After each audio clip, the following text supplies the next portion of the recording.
আমি জ্যাক। আমি জীবনে অনেক কিছু করেছি। আমি অনেক প্রতিকূল পরিবেশের মোকাবেলা করেছি। আজকে আমি আরেকটা চ্যালেঞ্জের সম্মুখীন হয়ে এই প্রতিকূল পরিবেশে এসেছি। কিভাবে এই প্রতিকূল পরিবেশে সার্ভাইভ করতে হয় আমার সঙ্গে থাকুন আর দেখতে থাকুন ভিডিওটাকে। আমি এখন বর্তমানে আছি এশিয়া মহাদেশের খুব একটি বড় সড়ো জায়গার মধ্যে, যেটা হচ্ছে গৌতম কাকুর ঘোড়া। তো এখানে আমি ট্যাঙ্গে ট্যাঙ্গেকে খুঁজতে এসেছি। ট্যাঙ্গে ট্যাঙ্গে অনেক জ্বালাচ্ছিল, তো ট্যাঙ্গে ট্যাঙ্গেকে আমি আজকে খুঁজবো। আর এই রাস্তাটা খুব খারাপ, সেই জন্য আমি জুতাগুলি খুলে হাতের মধ্যে রেখে এখানে লাফ দিয়ে আসতে হলো।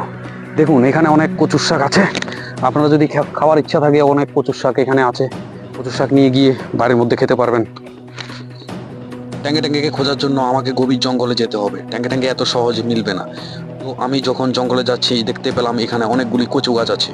তো যাদের কচু শাক খেতে ফেভারিট আমাকে বললে আমি পার্সেল করে পেট পাঠিয়ে দেবো। তো জঙ্গলে চলার জন্য আমাকে অনেক কিছু সম্মুখীন হতে হবে। ফার্স্টলি তো এখানে অনেক জল আছে, অনেক কাদা আছে। তো কাদার মধ্যে হাঁটতে কিন্তু অনেক কষ্ট হচ্ছে। তো সেজন্য আমি জুতাগুলিকে খুলে হাতের মধ্যে নিয়ে নেব, কিন্তু তবুও একটা রিস্কি হয়ে যায়, কারণ এখানে অনেক গাছের কাটা আছে যেটা পায়ের মধ্যে ঢুকতে পারে।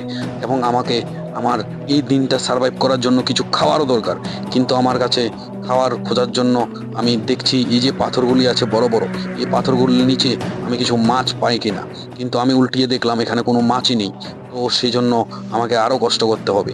এখন আমি আমার খাওয়ার খুঁজতে হবে, মাছ বা অন্য কোনো কিছু হলেও আমি সার্ভাইভ করে নেব আজকের এই দিনটা।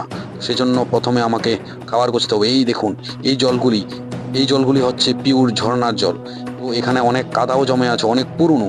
এখানে অনেক অনেক বছর ধরে মনে হয় কোনো মানুষ এখানে আসেনি। তো সেজন্য এখানে যে জলগুলি আছে এগুলি অনেক ঠান্ডা এবং অনেক এখানে কাদা মাদা জমে আছে। এখানে মানুষের কোনো আগমন নেই। তো সেজন্য আমাকে অনেক দেখে শুনে চলতে হচ্ছে। আর যে এই পাতাগুলি ছিল, এখানে এই পাতাগুলির নিচে সাপও থাকতে পারে। সামনে একটা ঝোপ দেখতে পেয়েছি, এই ঝোপের মধ্যে হয়তো বা ট্যাঙ্গে ট্যাঙ্গে থাকতে পারে। তো আমি ঝোপটার মধ্যে উল্টিয়ে দেখে নেব ও আছে কিনা। ও লুকিয়ে থাকতে পারে, ও খুবই চালাক, খুবই চতুর। তো সেই জন্য আমি দেখছি ভালোভাবে ট্যাঙ্গে ট্যাঙ্গে খুঁজে পাই কিনা। কিন্তু ঝোপগুলির মধ্যে আমাকে দেখতে অনেক কষ্ট হচ্ছিল। তো আমি যতটুকু যাচ্ছিলাম আমি আমার খাবারও খুঁজছিলাম, আমি ট্যাঙ্গে ট্যাঙ্গেও খুঁজছিলাম, ট্যাঙ্গে ট্যাঙ্গেকে খুঁজছিলাম, কারণ ট্যাঙ্গে ট্যাঙ্গেকে দেখাবো আপনাদের যে ও এখানে আছে। তো আমার ভিডিও দেখে ফ্যামিলির পারমিশন ছাড়া কেউ এই গভীর জঙ্গলে যাবেন না। গভীর জঙ্গলে গেলে আপনাদের অনেক কষ্টের সম্মুখীন করতে হবে। আর প্রথমত এক্সপার্টের পারমিশনের দরকার হবে এই জঙ্গলে যেতে হলে। যাই হোক, আমি যেতে যেতে আমার খাবার খুঁজতে খুঁজতে এগোচ্ছিলাম, কারণ খাবার ছাড়া তো চলবে না। আমাকে কোনো না কোনো কিছু খাবারের সন্ধান করতেই হবে। তো খাবার সন্ধান করার জন্য আমি যতটুকু জায়গা যাচ্ছিলাম একদম ভালো করে দেখে শুনে চলছিলাম, দেখে শুনে যাচ্ছিলাম, কারণ এই জায়গাটার মধ্যে অনেক কাদা, অনেক প্যাক ছিল। তো সেজন্য আমাকে যেতেও কষ্ট হচ্ছিল, এবং আমি যতটুকু জায়গা যাচ্ছিলাম ততটুকু জায়গা তো আমি খাবার খুঁজে খুঁজে যাচ্ছিলাম। এবং অনেক এখানে গাছের কাটা টুকরা ভাঙা অনেক আছে, কারণ এই জায়গাটার মধ্যে অনেক বছর ধরে কোনো মানুষের আগমন নেই। এই জায়গাটা দেখুন, এই জায়গাটার মধ্যে দিয়ে ঝর্ণার জল পড়ে। এই মাটিগুলি কিন্তু খুবই নরম, এত বেশি শক্ত না। এগুলি এই মধ্যে দিয়ে জল গড়িয়ে গড়িয়ে নিচে আসে। এই মাটিগুলি দেখুন খুবই নরম, এবং এখানে আমি দেখতেই পাচ্ছেন আমি কতটুকু নিচে আছি। এটা একটা পাহাড়, আমি পাহাড়ের মধ্যে দিয়ে, দুটি পাহাড়ের মধ্যে দিয়ে সামনের দিকে এগোচ্ছি। তো আপনাদেরকে দেখাচ্ছি আমি কতটুকু কষ্টের সম্মুখীন হচ্ছি, বা কতটুকু কষ্টে করে আমি আপনাদের ট্যাঙ্গে ট্যাঙ্গেকে দেখানোর জন্য চেষ্টা করছি। এটা একটা নতুন অনুভূতি আমার কাছে খুবই ভালো লাগছে। আমার কাছে খুবই ভালো লাগছে যে একটা নতুন জায়গার মধ্যে এসেছি যেখানে অনেক বছর ধরে কোনো মানুষের আগমন নেই। তো সেজন্য আমার এটা একটা নতুন একটা অনুভূতি, একটা নতুন এনার্জি চলে এসেছে। কিন্তু এখানে অনেক কষ্ট করতে হচ্ছে আমাকে চলতে। এখানে এত জঙ্গল নেই, কিন্তু এখানে চলতে গিয়ে যে নিচে যে পাতাগুলি উপর থেকে পড়ে আছে, আমি দুটি পাহাড়ের মাঝখানে আছি। তো সেজন্য এখানে চলতে গিয়ে অনেক সাপ থাকতে পারে হয়তো বা পাতাগুলির নিচে লুকিয়ে। আর এখানে রাসেল ভাইপারও অনেক দেখা যায়, রাসেল ভাইপারও থাকতে পারে লুকিয়ে। তো সেজন্য আমাকে অনেক সামলে চলতে হবে, আগাতে হবে। তো আপনারা এইভাবে জঙ্গলে আসবেন না without expert permission and family permission আমার ভিডিও দেখে। তো সেই জন্য আমি আস্তে আস্তে সামনের দিকে এগোচ্ছি, কারণ আমাকে ট্যাঙ্গে ট্যাঙ্গেকে খুঁজতে হবে। আর ট্যাঙ্গে ট্যাঙ্গেকে আমি আজকে খুঁজে বের করবই করব, সেটা আমার লক্ষ্য। এবং আমাকে লক্ষ্য পূরণ করতে গিয়ে আমার খাবার খুঁজে পাচ্ছি না, সেজন্য আমাকে খাবারও খুঁজতে হবে। এই দেখুন মাটিগুলি অনেক বছরের পুরনো। এখানে ফসিল ফিউল বা জীবাশ্ম জ্বালানি এখানে হয়তো বা জমে আছে মাটিগুলির নিচে। নিচে, অনেক পুরনো, এখানে অনেক বছর ধরে কোনো মানুষের আগমন নেই। তো সেই জন্য এই জায়গাটার মধ্যে অনেক সাপে বাসা করে থাকতে পারে। তো সেই জন্য আমাকে সামনের দিকে এগোতে অনেক সমস্যা হচ্ছে। এই যে দেখতে পাচ্ছেন দুটি পাহাড়ের মাঝখানে এই যে একটা চিকন রাস্তা আছে, এবং এখান দিয়ে আমাকে উঠে ওইদিকে যেতে হবে, এবং সামনে একটা গাছ পড়ে আছে, যেটা মনে হচ্ছে অনেক বহু বছর আগে সেটা এখানে পরে জমে জমে এটা নষ্ট হয়েছে। এখানে হয়তোবা জীবাশ্ম জমে আছে, এবং আমাকে যেতে অনেক কষ্ট করতে হবে এখান দিয়ে। এই দেখুন, যাওয়ার সময় একটা গর্ত দেখেছি, এখান থেকে একটি পাখি বের হয়ে চলে গেছিল। তো এটা এমন অন্ধকার ছিল ভিতরে, যেটা লাইট ছাড়া দেখা যাচ্ছিল না। আমি এখন লাইট মেরে আপনাদেরকে দেখাচ্ছি। এখানে অনেক দেখুন মশা উঠছে, এখানে অনেক মসকিউটিউস এখানে উঠছে। তো এই দেখুন, এই গর্তগুলির মধ্যে সাপও থাকতে পারে, রাসেল ভাইপারও থাকতে পারে। তো এখান থেকে অনেক সামলে আমাকে চলতে হবে, সামনে চলতে হবে, না হলে অনেক বিপদ হতে পারে। ফাইনালি আমি এখান দিয়ে উঠছি উপরে। তো এখানে উপর দিকে উঠতে গেলে অনেক কষ্ট করে উঠতে হচ্ছে আমাকে। এই দেখুন, অনেক কষ্ট। এই যে রাস্তাগুলি আছে, এগুলি অনেক পুরনো রাস্তা, এবং এখানে অনেক মানুষ বহু বছর ধরে আসেনি। ফাইনালি আমি উঠে গেছি উপরে, আমার খুবই আনন্দ হচ্ছে। তো ফাইনালি আমি এখন উপরে উঠে গেছি, আমি উপরের দিকে দেখছি আমি কতটুকু নিচে আছি। তো এখান থেকে আমাকে খাবারের কিছু না কিছু বের করতেই হবে খুঁজে, কারণ আমার খুবই খিদা পেয়ে গেছে। তো সেজন্য আমাকে কিছু না কিছু এখান থেকে খুঁজে বের করতেই হবে। এই যে গাছগুলি আছে, এই যে পাথরগুলি আছে, এগুলি উল্টি উল্টি আমাকে দেখতে। তো ফাইনালি আমি দেখতে পাচ্ছি এখানে কিছু লুকানো আছে এই পাথরটার নিচে। এই দেখুন, কচ্ছপের একটা ডিম, কচ্ছপের ডিম পেয়ে গেছি, এবং আমি এই ডিমটা দিয়ে ডিমটা খেয়ে অমলেট করে আমি আজকের দিনটা সার্ভাইভ করে নেব। এবং ট্যাঙ্কে খোঁজার জন্য আমার যে এনার্জি আছে, এনার্জিটুকু আমি পেয়ে যাবো এখান থেকে। এটা আগে আমাকে অমলেট করতে হবে। এখন রাতও হয়ে যাচ্ছে, দেখতেই পাচ্ছেন অনেক অন্ধকার হয়ে গেছে ভিতরে।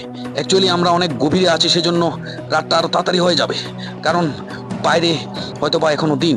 তো আমি একটা জোগাড় করেছি, আমার কাছে একটা বাটি ছিল, বাটিটাকে একটু বেঁধে পাহাড়ের মধ্যে থাকতে হলে এরকম জোগাড় করতে হয়। জোগাড় করে খুব কষ্ট করে আমাকে এখানে আগুন ধরাতে কষ্ট হবে, কারণ এখানে চারিদিকে জল, আর সেজন্য আগুন ধরাতে অনেক কষ্ট হচ্ছে।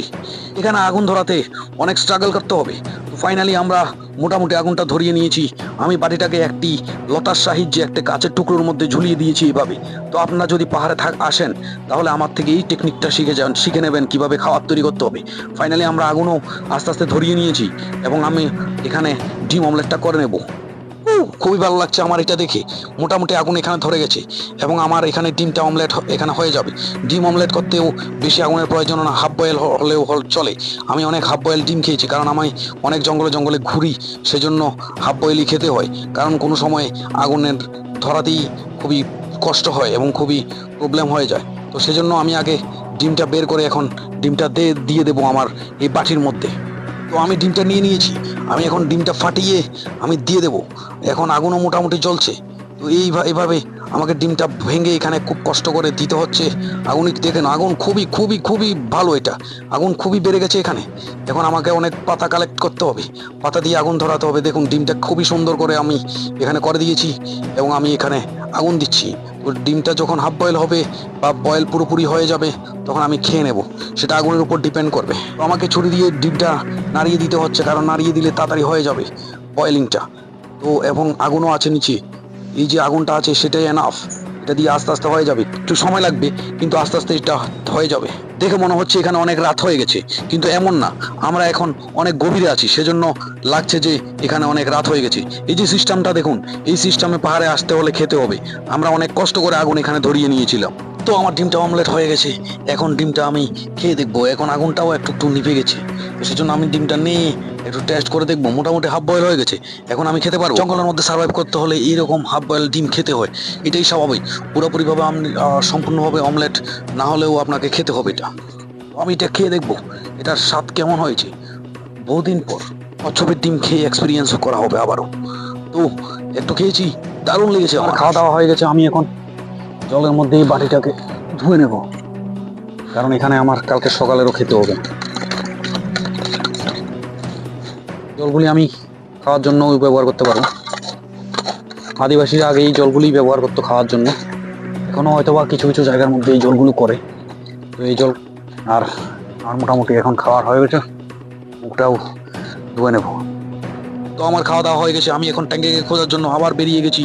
এবং পরবর্তী ধাপে আমি কি করছি দেখুন আপনারা ট্যাঙ্কেকে খোঁজার জন্য। আমি এখন দুটি পাহাড়ের মাঝখানে আছি, সেটা আমি আগেও দেখিয়েছি। আমি অনেক গভীরে এবং অনেক নিচে আছি, তো সেই জন্য আমাকে যেতে হবে আর একটু গভীরে, আর একটু ভিতরের মধ্যে যেতে হবে। তো মনে হচ্ছে ট্যাঙ্কে হয়তোবা এই জঙ্গলের মধ্যে ভিতরে থাকবে না, আমাদের চোখের ধুলি দিয়ে ট্যাঙ্কে হয়তোবা একদম বাইরে বসে আছে, ঝোপে ঝাড়ের মধ্যে লুকিয়ে আছে। তো ট্যাঙ্কেকে খোঁজার জন্য আমি এখন বাইরের জায়গাটা আবার দেখবো ভালোভাবে। রাস্তাটা দেখুন, এখানে খুবই প্যাক, খুবই কাদা, তো সেই জন্য আমার এখানে চলতে অসুবিধা হচ্ছে। কিন্তু আমি এগোচ্ছি সামনে। তোমার ট্যাঙ্কে থাকতে পারে, চুপ চুপ চুপ চুপ চুপ চুপ। আমি যাচ্ছি ট্যাঙ্কেকে এখন ধরতে, এখানে হয়তো বা থাকতে পারে, শব্দ শুনেছি আমি। আসুন আপনারা। ও হয়তো বা ট্যাঙ্কে এখানে থাকতে পারে। ইয়ো, এই দেখুন ট্যাঙ্কে খুঁজে পেয়ে গেছি, মিশন সাকসেসফুল। अरे कहना क्या चाहते हो